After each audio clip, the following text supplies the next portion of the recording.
Okay, I'm here with Tyler Povanda of Save Face. They just put out a great new album, Another Kill for the Highlight Reel. They played their first show last night at actually here in Denver, I think, right? At the Yeah. So wait, are you in Denver?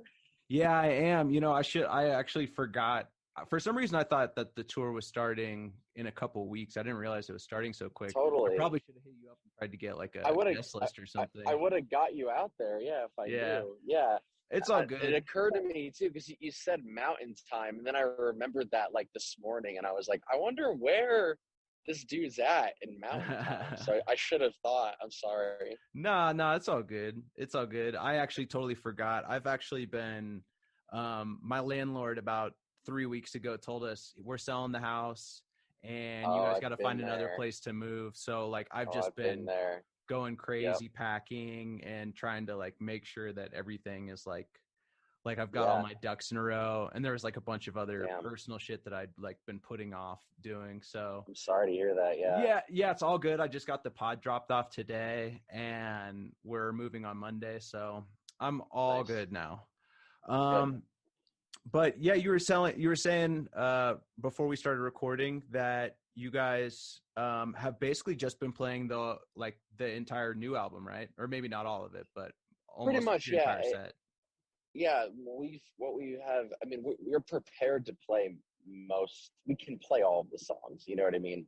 There are some that we're more comfortable playing right now, and those are the ones that we're focusing on. But the Sure. set is predominantly the new album because that is like the future of the band. And I think I'm of the opinion that when bands are doing the thing that we're doing, which is like kind of you know evolving the band, uh, you have to kind of let people know like this is what this is now. You know what I mean? And you could alienate people, but it wouldn't really be an honest representation of who we are if we were like holding on to something that wasn't exactly where we're going.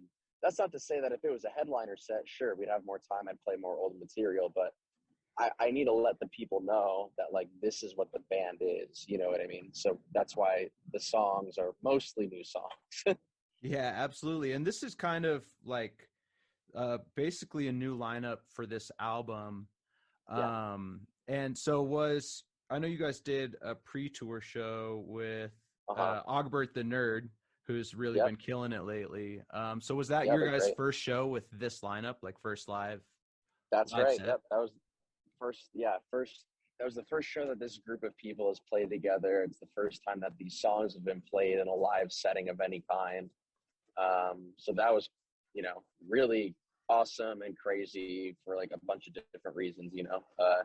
And even extending that thought further, like last night, the first day of tour, that was the second time that we've ever played these That's so songs. crazy. And the second time that we played these songs, but like that even this group of people has played together. And like that's even more a significant thing, I think, because you're a musician. I think you probably understand that like building like the chemistry between people is something that could take a lot of time and is not something that you can just like pull out of nowhere. But I think we're really lucky that we are a group of people that are all really great at what we do. And I think we've been able to find that chemistry like a lot quicker than we probably should have been able to find it. Yeah, that's so So awesome. And yeah, I would imagine that not only is there like the nerves of having a new lineup, playing all new songs, but also probably the last time Safe Place played a show was probably pre-COVID, I would imagine, right? yeah. For the most part, we did our first show back in July. Actually, Oh, okay. um, it was sort of like right before that Delta variant came Yeah. back around. Yeah. When shit was super hopeful.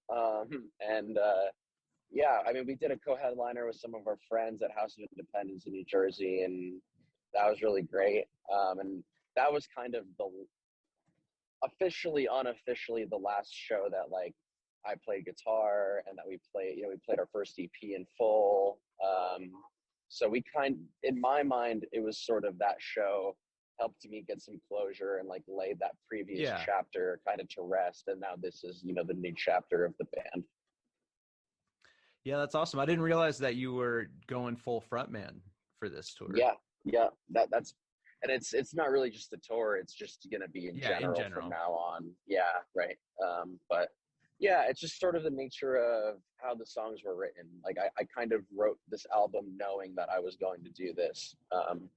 And a lot of it would be very difficult to do probably while playing. I mean, I'm sure there's a bunch of people that would be able to do it well, but I just really wanted to focus on singing and performing the vocals, and I'd rather have more people on stage. We're all doing our job, and like together we're making this like bigger kind of thing, you know. So was that like a moment for you when you were writing the album, when you were just like, I just got to let go of playing guitar, and then that way was like that sort of a freeing thing for you Oh, to be? definitely. But it was even really a step further where it was letting go completely of the idea of like what this band was, because I was kind of having like both a personal and like band, like sort of identity crisis, I Sure. think. And like, we were just the DIY band that was touring non fucking stop all of the time. And, people started to notice, and like the label gets involved and the team gets involved. And then all of a sudden it's like, oh, like I didn't even really think that this was going to happen. Like I don't even like know what this is anymore. Or, like what was our, like, 'cause you know what I mean? It's one thing when you're just like kind of a kid and you're playing shows, and then now it's like, well, what do I want to do with this? Like I didn't even really think about it that far. So it catches up to you real quick. And I think that I was feeling super confused for a while after our last album came out. um, and super discouraged. Just like doing this is very discouraging. Like pursuing music can be very discouraging. It doesn't have to be, but it's easy for it to be, for sure. And I was getting really caught up in that. So right before like the pandemic, I guess, like I was sort of committing to this vibe of like, there's really nothing left to lose. Like I don't, if I just kind of crank out like another version of our last LP, it'll be pretty unsensational, uninspired, and this will fizzle out. So I think the only thing that like I could do to like really breathe like a new life just for myself into the band is to do something really spectacular with it. And in order to do that though, you kind of have to let go of like every like every kind of understanding of like what the band is or expectation of what could happen. Like I almost just viewed it like the band's over. So like whatever I want to do with this album, I'm just gonna do it because it doesn't matter. You know what I mean? Like either no one will like it or what, it doesn't matter. Like I just want to do what I want to do. And that's kind of like what this is. But through that, I was able to find like way more inspiring stuff, like just from the content of the music and like the vision of what this band can be and what we're doing on stage. Like I couldn't have found that if I didn't sort of like abandon like preconceived notions about like what this band was prior, if that makes sense. You know what I mean?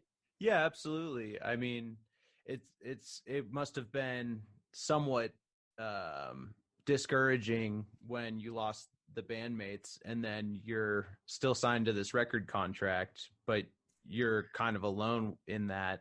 And then Sure, yeah. I'm sure COVID, being isolated with that, was kind of like, well, where do I go from here?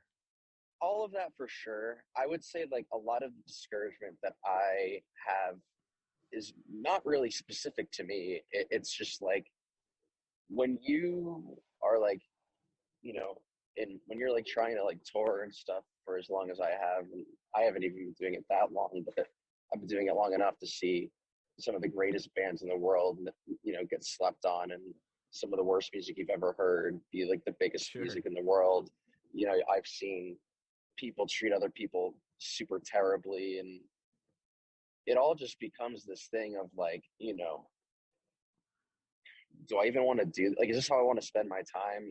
Do I want to participate in like the constant beauty pageants and pissing contests of online music communities? Like a lot of it is so toxic and not supportive, and fake. Yeah. And it's super disgusting to me. You know, not to say that I've met some of the greatest people in my life through doing this. It's just, you kind of see it all, so it's like none of that stuff the only stuff that gets me out of bed to like want to, you know, do this 14-hour drive from Denver to Chicago that we're doing right now is like, it's literally just getting to be on stage and then getting to be in the studio writing. But everything else is not really that great, in my opinion, you know?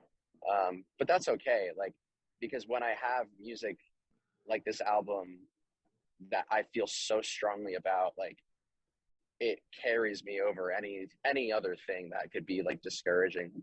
That's what makes it worth it, is like having the record that like means that much to me, and that I think that we really executed super well, and putting like the stage performance together that I think is really phenomenal and a lot of fun. Like, that's what helps, you know?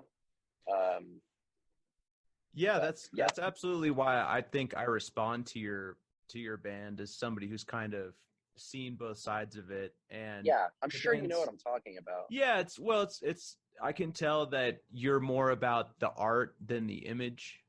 Sure. Yeah. Not that like imagery in itself isn't important to you, because it obviously is, with the way that you guys utilize music videos and album art and all that. But it definitely, it's very obvious to me that you're concerned with making art and not making a hit record. It'd be nice if it was a hit record, but the two things aren't necessarily the same. No, exactly. Popular music doesn't need to be good music. You know what I mean? It's not a prerequisite. Well, and that's one of those things that I can tell in your songwriting too, is like there's very little filler in your songs. There's always a lot of drama, which I really appreciate. I remember when Glitter came out, the opening lyrics with like that, anything you want me to say, anything you want me to do. I thought, I was like, oh no, did Save Face sell out? Yeah. and then you flipped it on its head, and it's like, no, stay the hell away from me. And I was like, yes, okay, good. Because I was like, that's absolutely it. Yeah. I was initially very concerned, because your band is really one of the bands that got me back into newer music, because I was kind of starting to feel like awesome. it was kind of fake and more aesthetic based and more hype driven. And I remember I must have been right after you guys got signed to Epitaph, and I was like going through like the playlist of Epitaph's new music videos, like playing video games or whatever. And the Bad music video came through. I wasn't watching it, I was just listening to it, and I was like, stop the game I was playing, and I was just like, yeah, that's a fucking song. That's nice. That's awesome. And it just caught my ear, and then I went back and listened to the EP. And what was really cool about that record was like that you guys had visuals for the whole thing.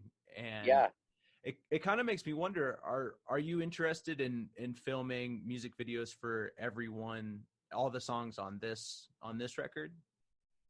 Yeah. Initially with the new record, I really wanted to kind of do the opposite. I really just wanted to take the resources we had and make one or two really great videos.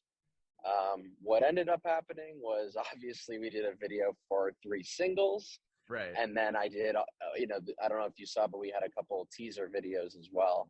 I really was just taking looks. Like, I think a lot more interesting artistic stuff is happening in the world of hip hop right now, rather than rock music, in my opinion. And there's a lot of non-rock artists that I like, that make really interesting like teaser content and other like interesting pieces of content that's not just like band playing song in warehouse. Like, and that could be great, and no shame to all the bands that have done that, because there's music videos that do that are fucking awesome. It's just not really what I want to do, and I need a specific idea to get me inspired. I don't want to just do a music video to do a music video. Like, there has to be like a point to it. Right. So, the whole, like, Glitter being the lead single, the song sounds the most like Merci, but it has this dark twist, and it shows you where we're going. It's kind of like a sonic metaphor for the transformation of the band. And the video is just a mirror of that. It's us in a band, and then we're covered in blood by the end of it. It's like, a literal, like, it's a transformation kind of metaphor thing, whatever. And Bury Me Tonight was, the goal was just to put you in the world of the album, pulling in like different imagery and shit like that, into the music video. And Sharpen Your Teeth, I just wanted to be really disturbing and jarring. Not just for the sake of it, but a little bit for the sake of it, honestly, because that's the shit that like turns someone's heads and gets someone interested in what you're doing. And I don't do anything in my music to really do that. Like, I don't try to be polarizing for the sake of being polarizing in the songs, because that's the most like genuine representation of like what I want to do. But when it comes to like marketing shit, then yeah, sure, let's be polarizing, because I don't like, I'm not I'm not emotionally attached to how we market the band, but I'm very emotionally attached to what the songs are. So, does that make sense? I don't know if that like comes across. Yeah, absolutely. And I'm definitely seeing a lot of alternative artists take influence from the hip hop scene and from that kind of creative, by any means necessary way of presenting their imagery. And I think that we're also seeing, music in general kind of follows suit with that, because they've been 5 years ahead of rock and contemporary music for a while now. Really since SoundCloud started popping off, and they've really kind of changed the game. It's funny that I watched the Sharpen Your Teeth video today, and actually I was literally at like a marathon dentist session the first time. Somebody from the band from Safe Face commented on one of my videos, and I was like so mad. I got like 4 cavities filled that day, and I was like in such a bad mood. But actually somebody from Safe Face commented on one of my videos, and I was like, fuck yeah, I love that band. That's awesome. But to your question, there's not really a plan to do a video for everything. I just wanted to have, videos for the singles, and then I wanted to like by doing the teasers, I wanted to like let people know, like, okay, maybe you don't know how you feel about the singles, but like this 1 minute clip, this is on the album, and this 30-second teaser, this is on the album, like, because, and I saw that it worked too. Like, I thought that this could happen, and the feedback that I got, I think, showed that it did. Is there was people that were like, is this a single? Is this coming out? Like, I can't wait for this to come. Like, someone could find their favorite song and just from a teaser, and then now they're going to wait every day until that album comes out. You know what I mean? Yeah, absolutely. So that was kind of my vibe. Yeah. From what I can tell, there was so much anticipation going around, like especially on TikTok for your guys' record. I think you guys have been pretty well established for a while, but just from the first single on, everybody was definitely on board. So like that, a lot of like Safe Face's songs are very theme based. Does writing songs that way feel more natural for you, or do you just get an idea or subject that you want to explore? It's very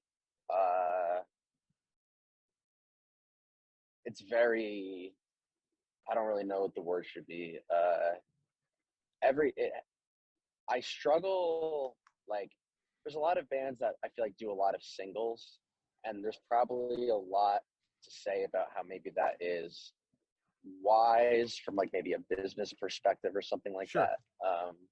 And maybe if I could write like that, I would, but I don't like to, and I struggle with writing anything other than like complete thoughts on like a kind of a bigger scale. So like this whole album is a whole album, you know what I mean? So there was some songs that I started writing years ago for it, and some that, I wrote right before we went in there, but I can't really wake up and say, I'm going to write a song about this today, at least not for this band, and at least not in the past. Like, up until this point, it's been, I'm going to write an album. It's called this. This is the name of it. And like, I don't know if I could put it into words, but I have like feelings about like what this might be. and then I just write songs for that thought, that grand thought, like, and kind of fill in the different, you know, I very much look at it like a puzzle, where I write a song and it's like, okay, this song does this.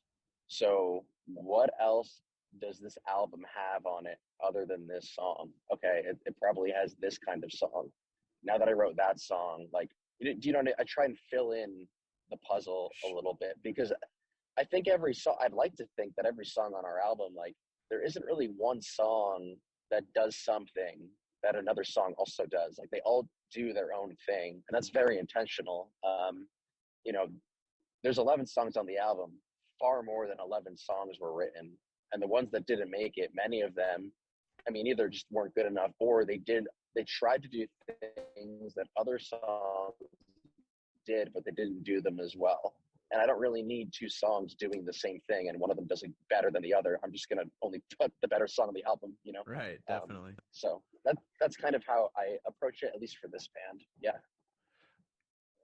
So your last release before this record was that split with Graduating Life, and you covered Teenagers.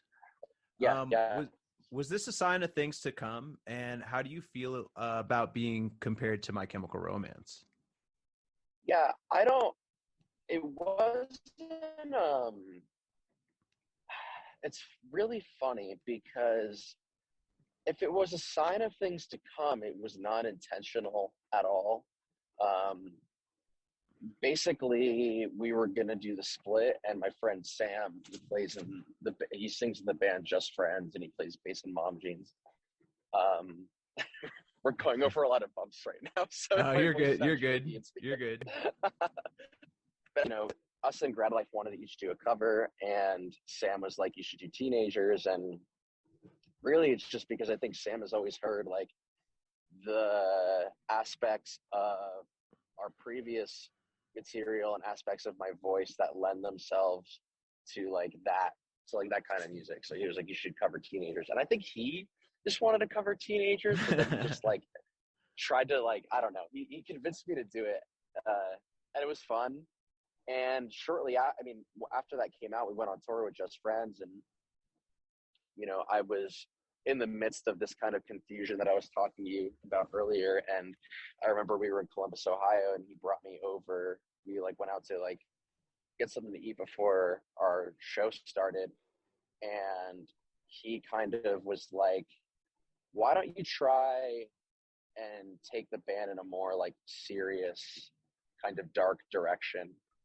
Because previously I'd been trying to write music that was more Bummer, our song on the split, and everything I was writing was just so uninspired to me, and so boring, and so not exciting, and it was making me, that was further fueling the confusion. Why do I feel like this isn't what I'm supposed to be doing, but it was that conversation with Sam that kind of, after that tour, I started going down this rabbit hole of this different sound, and that's sort of how it ended up. So if it was a sign of what was to come, it was so unintentional, but it's really funny because obviously people have been making that comparison, like you say. So to your other question, how do I feel about it? I mean, the easy answer is I don't fucking care at all. I think most of the people that are making that comparison have been doing it in a constructive, positive way. I think that there isn't really another band that sounds like us so to their defense, I don't really know who else you would say other than My Chem and the Used, Thursday, but it's not a long list of bands. So it's not really there's 20 other bands you could compare us to,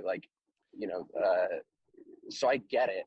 And I think most people, it's funny to see the troll comments that are MCR ripoff, blah blah blah. I don't give a fuck about that. I mean, you're just helping my engagement online. I don't really give a fuck about that. Yeah. You know what I'm saying? What I will say is I just think it's funny that it's we have to put out the bloody music video for people to think that Glitter, which is basically a power pop song, sounds like MCR. Meanwhile, our number one song, Preoccupied, is basically just The End from Black Parade, and no one has ever. So just like, and I'm exaggerating and joking, but it's just what I mean to say by that is that like the influence has been there the entire time. We're just leaning into different aspects of our sound that I think make it a little bit more of an on the nose comparison. And I think that's great, and I think it's fine. And as long as people are listening and having fun, I don't care, because I'm going to go on tour, get on stage, and have a good time doing what we do. Yeah, I guess that's my answer. Yeah, well, and I made the comparison, but I meant it as a term of endearment for sure. Totally. And I think one of the main reasons I made it was because they're such an iconic band, and I don't think anybody's really ever been able to give me that kind of emotion, drama, whatever you want to call it, in the same way that you guys had. And it is a comparison that I'd never really made before this new album, especially Bury Me Tonight was like the one that was like, okay, I can definitely see that. But it was, for me, making the comparison was more like elder emos that haven't listened to any new music since 2010. Totally. You know what I mean? Like this is totally, and this is something that's that you can build off of. Right, and that's why like I don't mind it. It's like no matter what we do, like we will never be able to touch that band's legacy because they are who they are. Like that will never be a goal. We're trying to make our own legacy. That's a whole separate thing, you know. And I just think the other funny thing about it is like, and I'm not speaking to you so much of people that are just making normal comparisons. More speaking to the triggered fans out there. It's funny that it's like, oh, really? We sound like the biggest band that held guitars from the years of like 2009 to 2013. I wonder why. Maybe it's because like they played fucking Times Square on fucking New Year's Eve. Maybe it's because they played to 80,000 people at fucking Reading Leeds Festival. Like they were like everyone is inspired by that band, whether they know it or not. They are like a part of culture. You know what I mean? So it's like, of course I'm inspired by them, the same way that I'm inspired by Queen, the same way that I'm inspired by, the list goes on and on, you know what I mean? So it's just funny the way that I think people, make these comparisons. And I think if it's, again, in like if it's in a way where it's like, oh yeah, you should check out this band, they sound like MCR, that's great, because that will help us get a new fan. If it's you trying to like make me feel bad online, I mean, I just think you're kind of funny. You know what I mean? Absolutely. And kind of speaking of like MCR, they're from New Jersey. You're from New Jersey. What was that scene like growing up? I'm super curious. I'm from Kansas City originally, and I always wished that I was from the Northeast when I was growing up, so I could see like all those great bands and the house shows in their heyday. So like, what was that like for you coming up? Totally. I mean, New Jersey DIY and local music is like really important to me. I've spent a lot of my life going to shows, putting on shows. And I don't know, it sounds cheesy. There's just like something really special about like the bands that come out of New Jersey, and like just the entire like New Jersey music legacy is, I think, something that is so really like beautiful and inspiring to me. I didn't really get into going to a lot of local shows until I was in high school. And I mean, I remember like sort of like when bands like the Front Bottoms were kind of starting out and they were playing like small shows like that. It's it's crazy. There's a bunch of bands like that I can look at, like when they were playing like little shows, and like what they've done since then and everything. And it's cool to have been able to be a part and have seen like a lot of bands do like a lot of like tremendous things with their art. And I don't know. I mean, it's definitely like I miss those days. I miss the days when I was definitely like, through Safe Face, like meeting a lot of touring bands from out of state and bringing them to New Jersey and helping, run shows. Like that was like some of the best times in my life for sure. Yeah, I would imagine that there's a lot of nostalgia there. Yeah. Any thoughts on vintage vinyl closing down? And were you able to see like any of like, they had some seriously sick shows there. Oh yeah. I mean, it's absolutely tragic. I can't tell you how many times I've driven past that place, and I've only really gone inside a handful of times because it wasn't really super close to where I grew up. But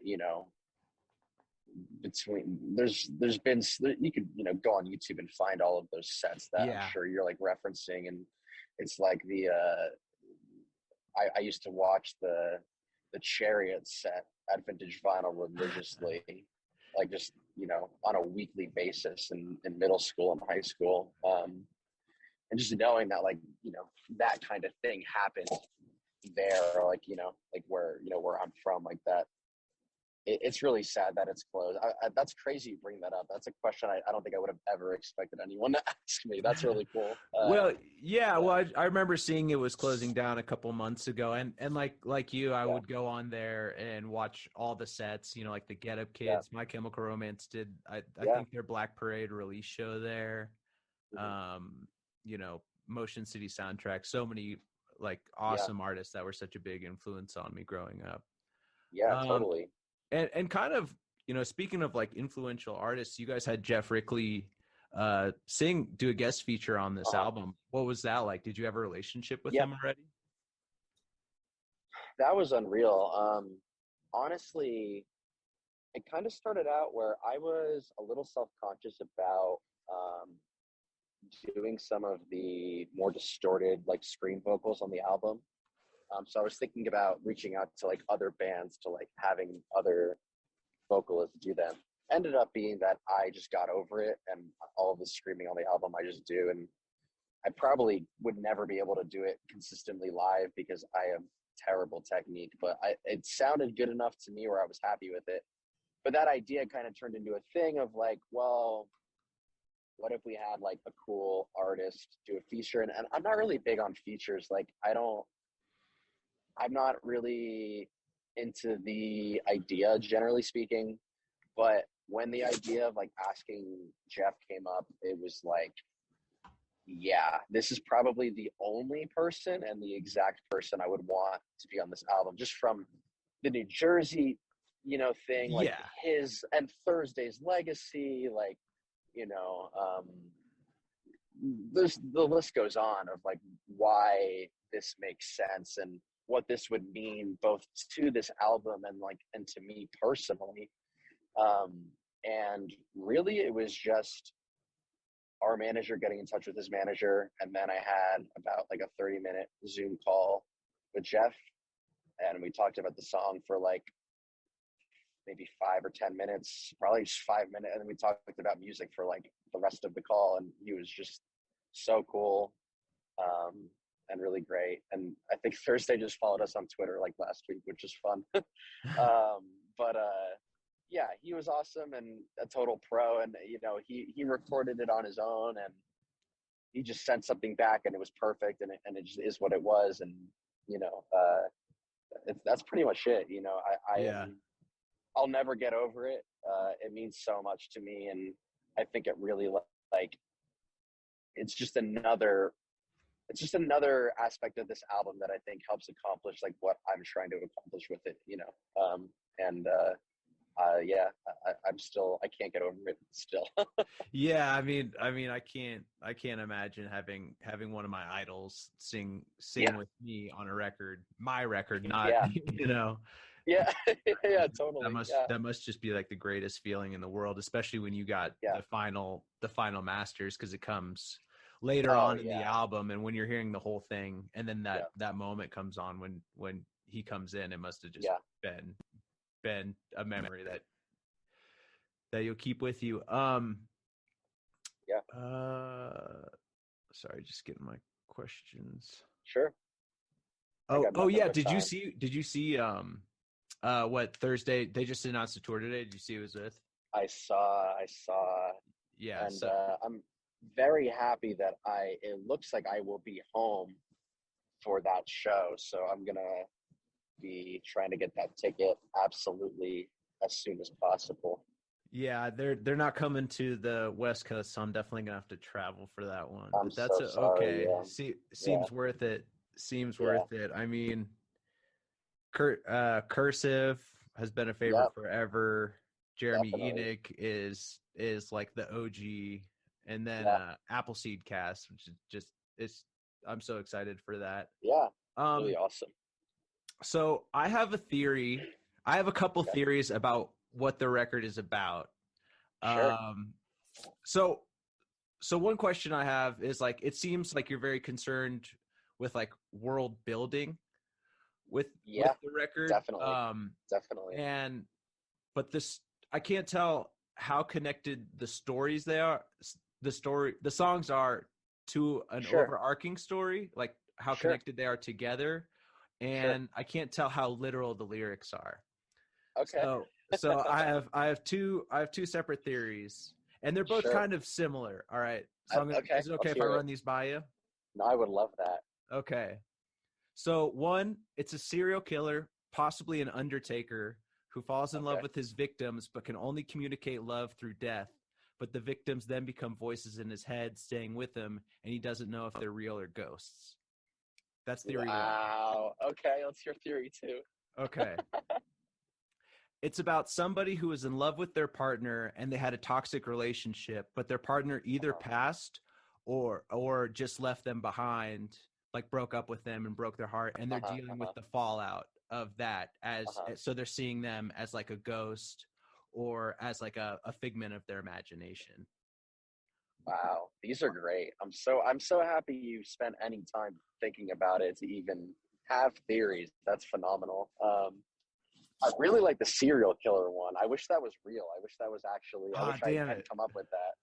Yeah, well, I was gonna say because there's some the serial killer thing kind of came into my head. Well, because there's like so much references Oh to yeah, blood and murdering, definitely, but definitely. like also the idea of it being because part of me thinks that the songs are all connected through a character or a Hmm. person, but that Hmm. but that it's all flashes in different moments. So it's not like a linear story. It's just these Yeah. snippets of moments.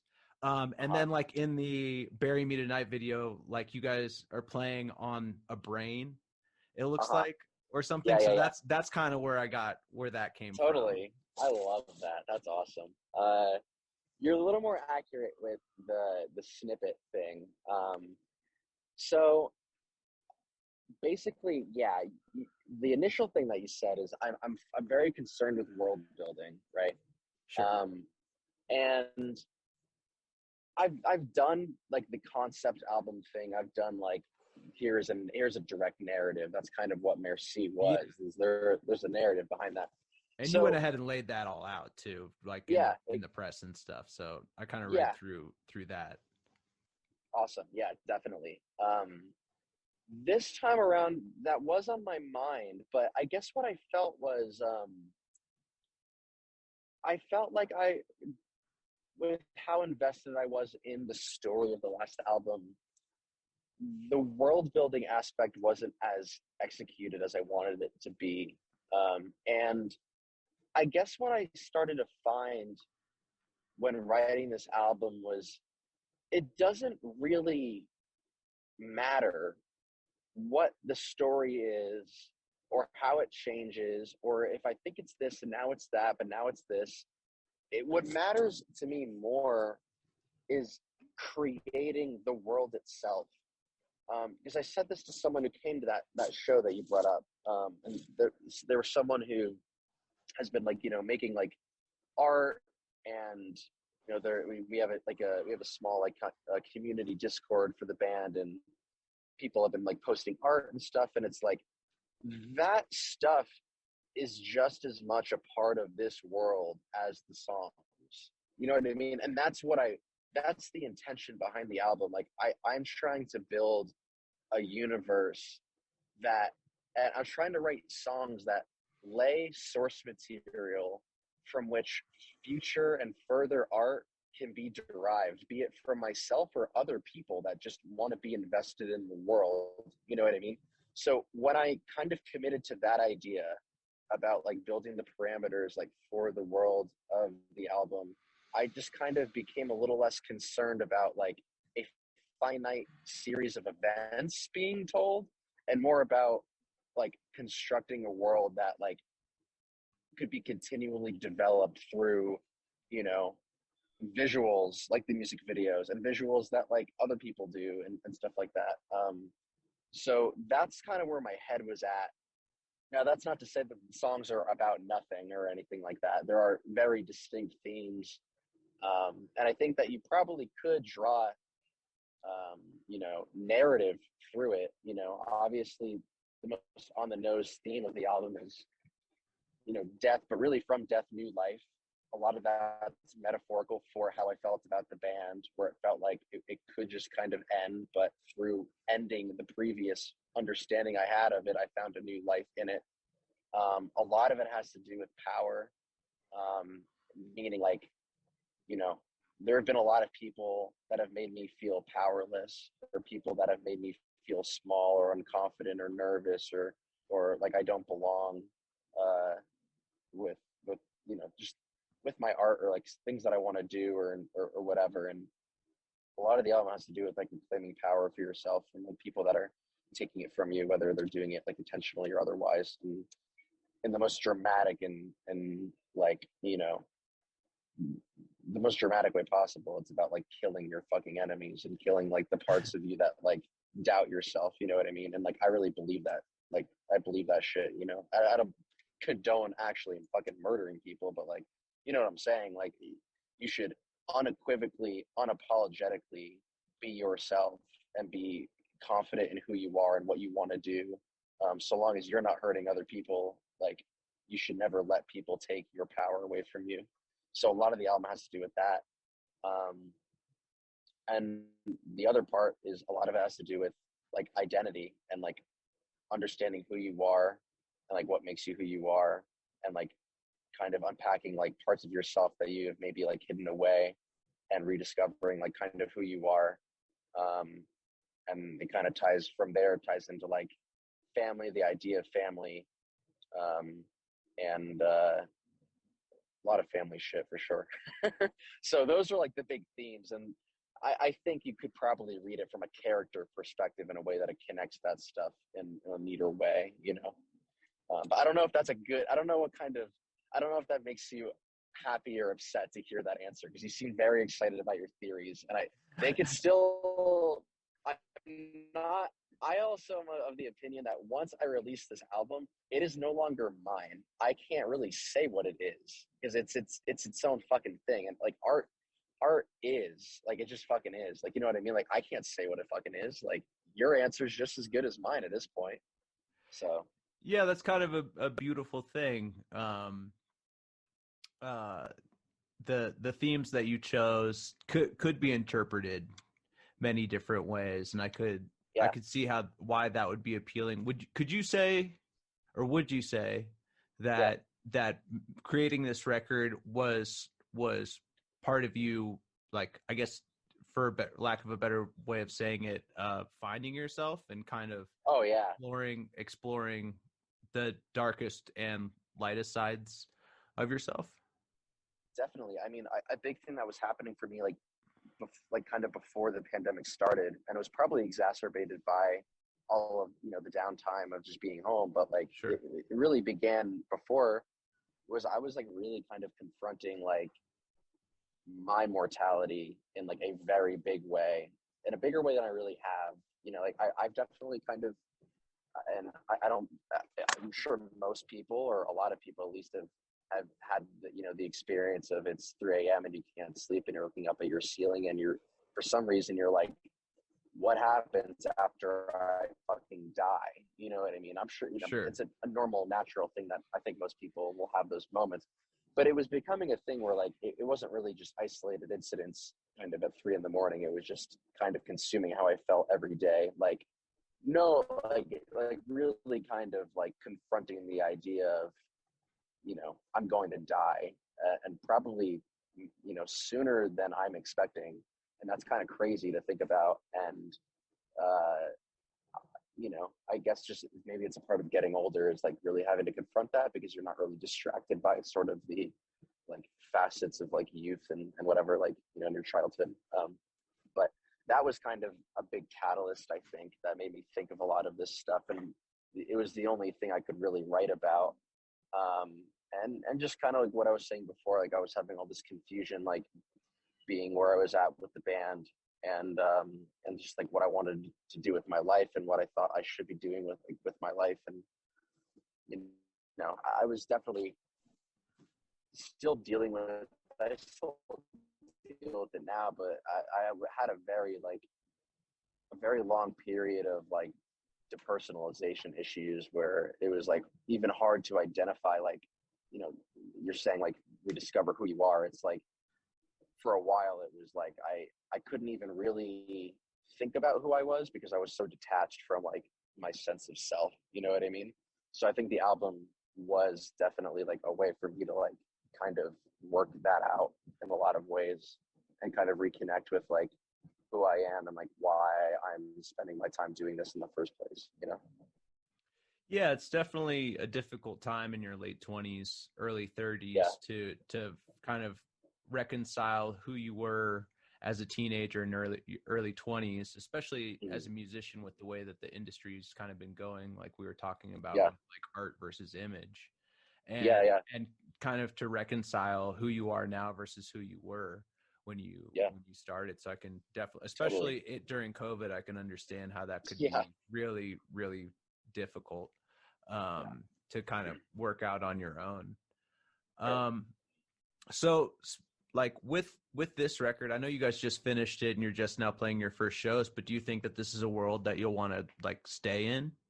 Even with like future music, and I mean, it is so new that I and like there's more to this kind of thought, you know what I mean? But I don't know. I honestly haven't thought about it, because to me, even though the record is out now, there's still so much more I want to do with this record. And I think it'll take some time before I'm ready to even really start writing something new. I'm very slow, so it'll be a while. Yeah, but potentially. It sounds like that's a possibility. So this album's so dramatic, and I know that musicals were a huge influence on you, I think, for this record. Where did that love of musicals come from? Were you part of like high school theater? Did you go to a lot of musicals when you were younger, because you're so close to New York City? Yeah, I mean, when I was very young, I definitely had been brought to some musicals, not necessarily Broadway, but like just a lot of like smaller musicals, and like even like just like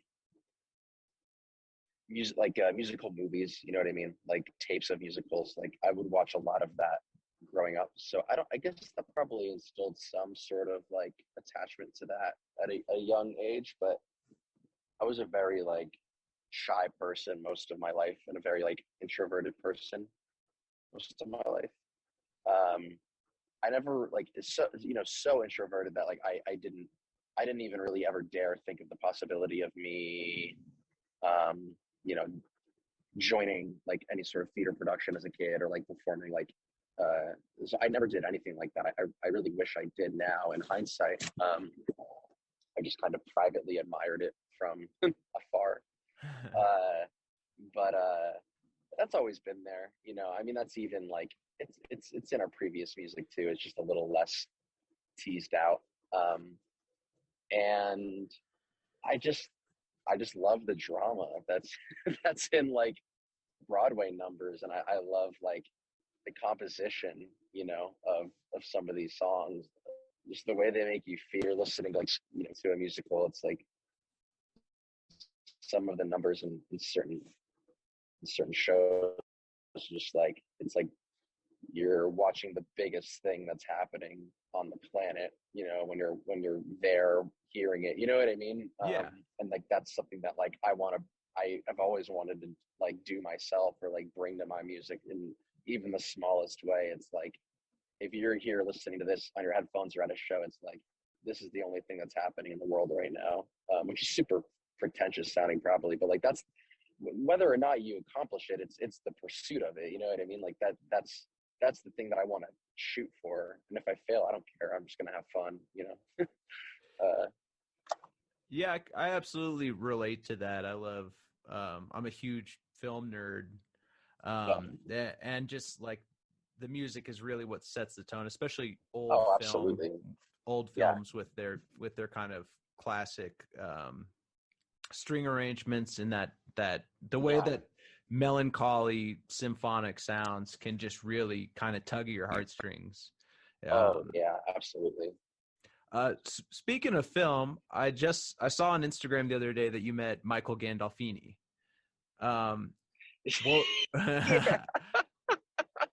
Yeah.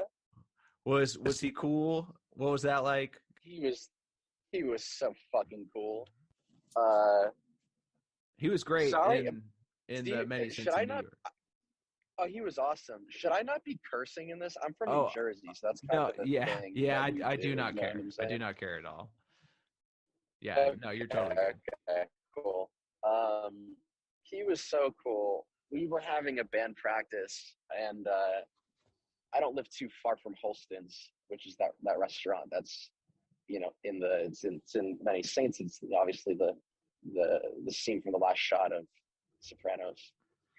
So like I go there, I mean, not super frequently because I don't go out to eat like all that much, but it's just a nice little spot. It's not too far from where I live, and I'm a big Sopranos fan. And I mean, they have the best onion rings in New Jersey. So we just went over there kind of on a whim, and we got there, and he was just there eating like with his friends, and this was like 2 days after the movie came out. We had just watched it the night before. Like, that's crazy.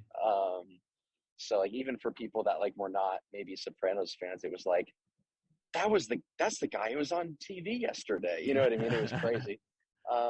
And I really didn't want to say anything. Like I feel super bad. Like I don't want to like punish, you know, somebody or whatever. And like, you know, I don't have like, you know, I'm not entitled to his time or anything like that. But once he left, there was like other people that were like asking him for photos, and then like we were on our way out, and I was like, okay, like I need to at least like try, because like if I don't, I'm gonna like regret this for the rest of my life, because like I'm such like a huge Sopranos fan. And he was so cool. He asked me, he asked our names, and you know, like took photos with us and talked, and he was awesome. And it was just awesome. It was so random and so cool. I had just finished watching like a Sopranos binge recently too, so it was super cool. Yeah, I'd imagine that The Sopranos was a big deal coming up in New Jersey. Totally, yeah. And what did you think of the Many Saints of Newark? I loved it. I've heard mixed reviews. I loved it. I mean, I don't really know, like, I could see why people could be upset or like, you know, disappointed or something, but like for me, just having more Sopranos, I'm gonna have a good time. I thought all of the castings were like perfect to a T. Absolutely. I think everyone who was cast was so great.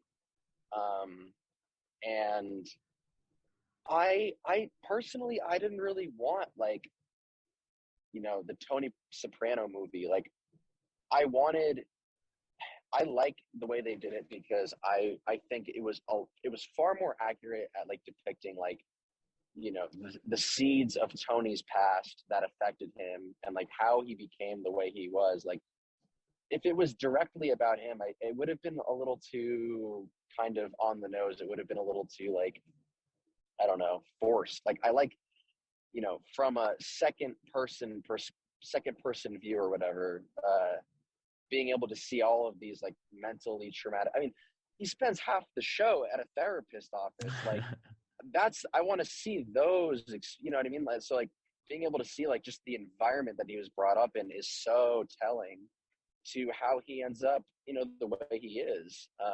So I really, really liked it. But what did you think? I mean, you seem to be somewhat of a fan. Yeah, I enjoyed it. I'm glad that they're making a sequel. I would have rather just had a full-on 10-episode miniseries and just See, gotten as much Sopranos as possible. I can agree with that for sure. I could have always wanted more. Absolutely. But I think if they had made a 10 episode miniseries, I'd be like, well, why isn't this just a new show? So I don't think that I could ever be pleased. I just want more. Yeah. Totally. I'll even watch the Michael Imperioli podcast. That breaks down episodes. That's great. Definitely. All right, so now we're just kind of on to random questions if you have time. Sure. I do, yeah. For some of those. What was the last internet rabbit hole you went down? The last internet rabbit hole I went down. Oh, man. Okay.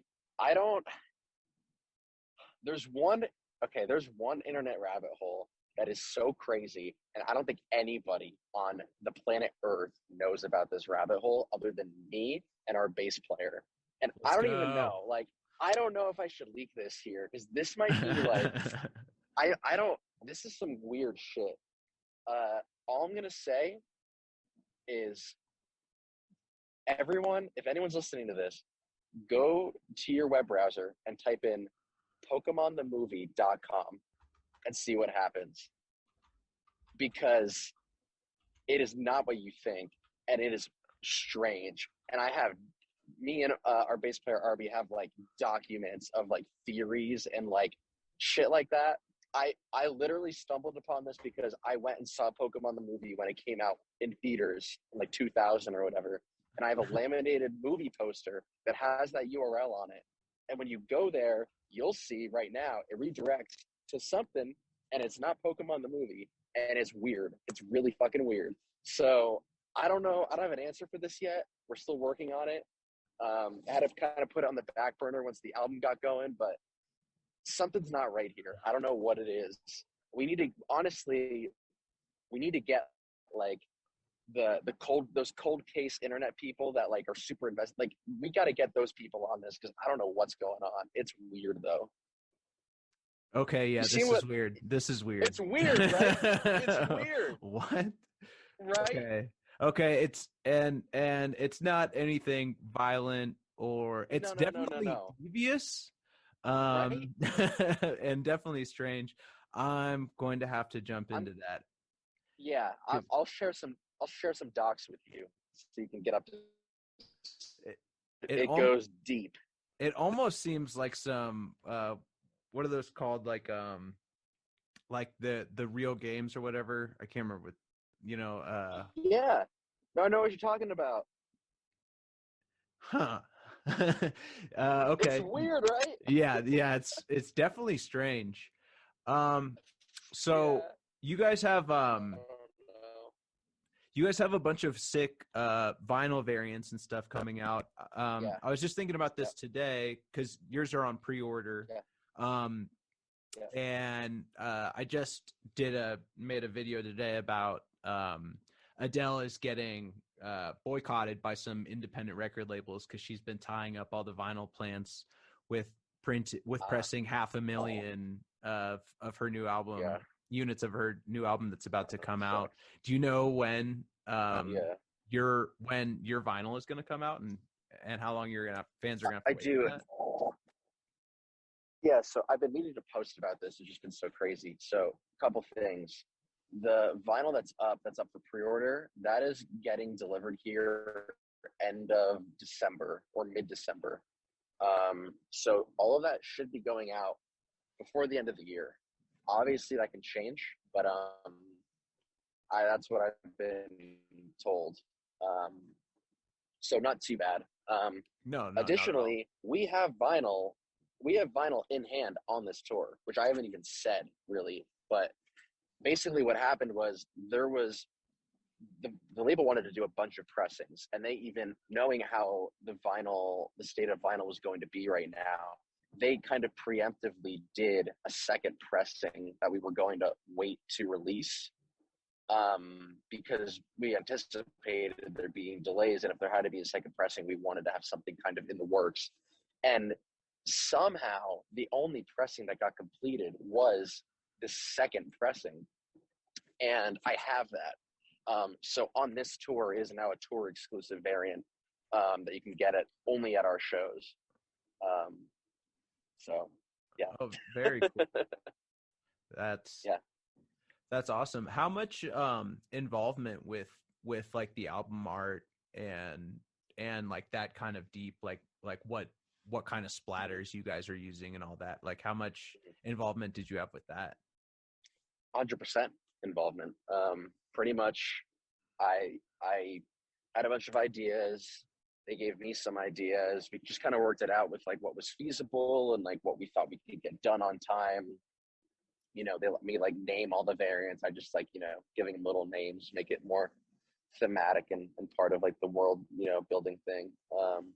But yeah, everything was super intentional. I mean, you know, Blood in the Water, Halloween variant, it's all, you know what we're doing with that. Like it's all part of the vibe. And you know, the Epitaph's the best, and they're always down to like deal with my crazy ideas and whatever. So That's so cool. 'Cause it seems like from what I've heard you say, like in other interviews, is that Epitaph kind of leaves you alone a little bit as far as like they don't really have too much input with what you're trying to do. Yeah. I mean, they definitely like they're there. You know what I mean? Like if I need to get in touch with them or talk to them, like they're absolutely there. But like they're not really in the business of trying to like tell their bands like what to do. You know what I mean? And obviously, like they could speak more to this directly than I could. But just from my experience, it's like they signed us because they like our band, and it is a bit, you know, it would be a bit like counterintuitive to be like, we like your band, so we're going to sign you, but also you need to do this now. You know what I mean? Because then it's like, well, why did you sign us if you didn't like what we were doing? Luckily for us, the Epitaph seems to be very happy and pleased with like the new album, and it is a bit of a departure. So I'm glad that with us changing up our sound, they are just as supportive, and they seem even more excited about, you know, the future for us. So Yeah. And I think that speaks to their longevity of, you know, they've definitely been doing it forever, and then they pretty much only sign good bands. From what I could tell, even if it's not for me, it's a good band. What have you been listening to lately? What have I been listening to lately? That's a great question. I guess so. The last like month, I've just been working, and I haven't been listening to that much music at all, to be honest. But I can totally feel that. It can be kind of exhausting when your life is music to like it gets to so not have time exhausting. to rejuvenate from it.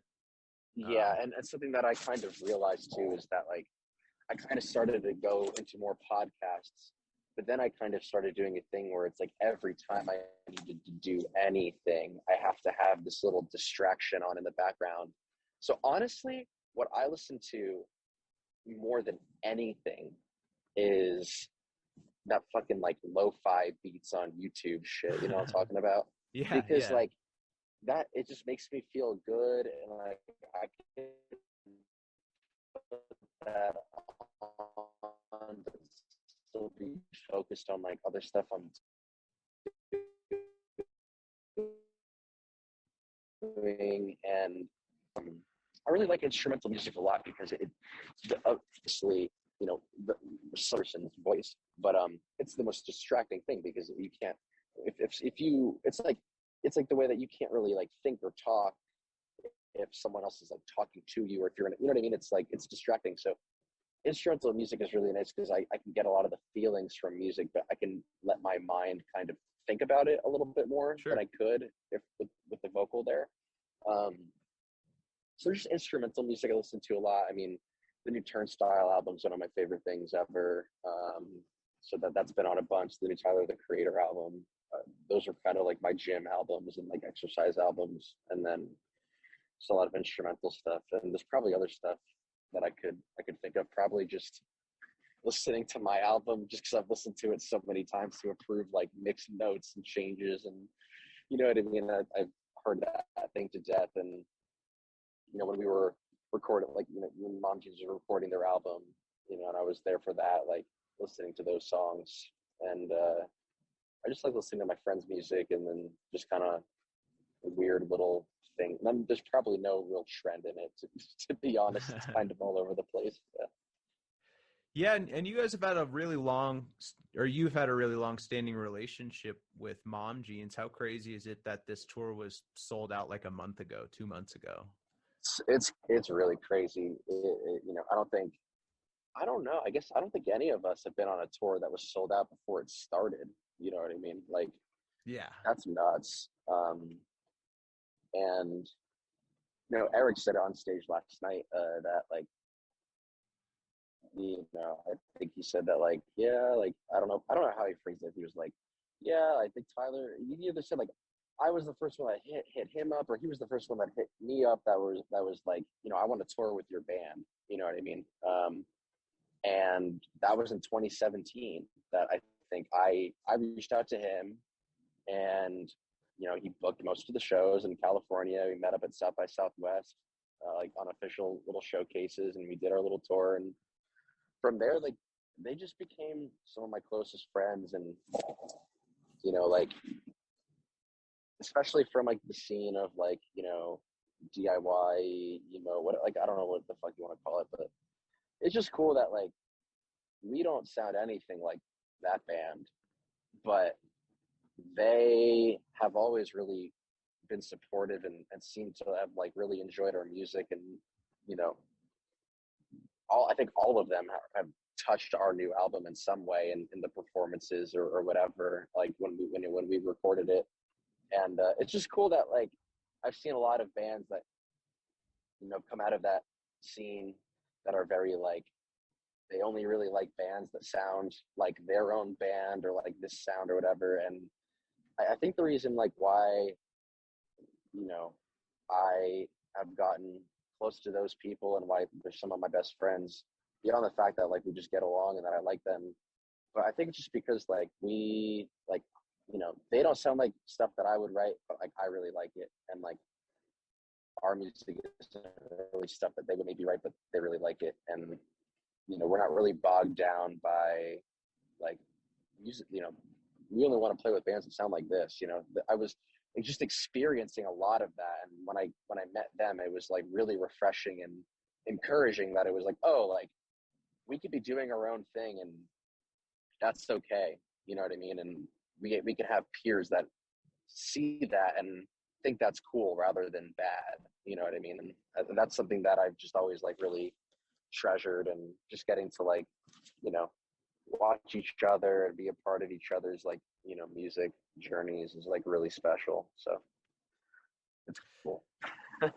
That's awesome. Well, it seems like you're in such a good place now. Yeah.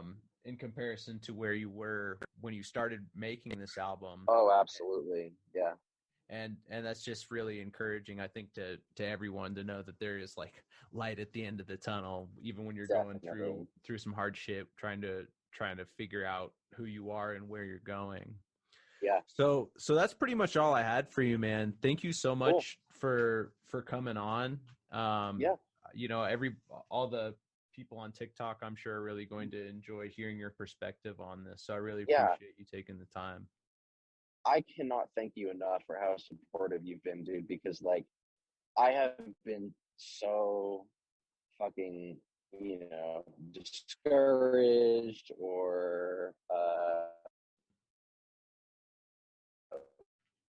whatever with just like social media time, just like figuring the appetite for it at times. Like I didn't really post the entire pandemic, and it's hard because it's difficult when social media is great because it gives everyone like the opportunity to post, but then you can get lost in a sea of like noise, and it can be so hard for people to find what you're doing. So just the fact that you've like posted about us even one time, like really means so much, because like that is the shit that actually turns people onto the band, to the shows and stuff like that. And like I just can't thank you enough, because like that means like so much, and it like makes such a difference for us. You know what I mean? Yeah, I definitely get it. And like to be honest, like I was never active on social media really pre-pandemic, or really before this year, and I never really I never felt comfortable putting myself out there like that. Yeah, totally. But just like as far as bands like you and A Will Away, Origami Yeah. Angel, bands like that I'm truly passionate about, it's like I'll definitely ride for you guys because I do believe like in what you're doing. You are genuinely one of my favorite bands, and a band that got me passionate about music again because your care for your craft and trying to make art. It's one of those things that really, I think, stunted my music career a little bit until I started songwriting, which has been very good for me. Was trying to make art and trying to be different and trying to do new things and not really having a place. And I think as far as Safe Face is concerned, you guys fit this. I think you guys are hitting your stride right at the perfect time. With where I think elder emos, they kind of like, they stopped caring about new music. It became kind of cringy for a lot of them for a while. They got into like dubstep and indie rock and that kind of thing. And now they've kind of come around to being like, no, that was cool. I do have a lot of nostalgia for that. Right. Yeah, totally. Yeah. Cool. Well, I mean, really, thank you so much. And this was awesome. So thank you for doing this as well. Yeah, absolutely. I'll be seeing you guys whenever you're in Kansas City, like next month at some point. Okay, I can't remember what the date is, but I'll be out there then. And yeah, thanks again, man. I know that this was, that you had a bunch of shit going on. Yeah. So just making the time really does mean a lot. So, all right, man, be safe. And Thanks again. Thank you, bud. Talk to you later. Yep.